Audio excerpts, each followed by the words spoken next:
اعوذ بالله من الشیطان الرجیم. بسم الله الرحمن الرحیم. حکم دروغ گفتن در هنگام شوخی یا غیر آن. شاد بودن در هنگام ملاقات با برادری مسلمان از جمله صفات پسندیده است، اما زیاده روی در خندیدن و خنداندن شایسته نیست و بدتر از آن دروغ گفتن در هنگام شوخی است.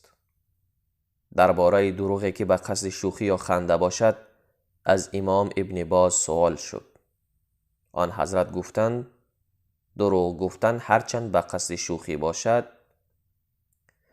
برای هیچ مرد و زن مسلمان جایز نیست و وعید و هشدار شدیدی که بیانگر شدت عذاب در این باره است در حدیث نبوی بیان شده است که میگوید وای بر حال کسی که سخن دروغین میگوید تا مردم را بخنداند، وای بر حالش، وای بر حالش.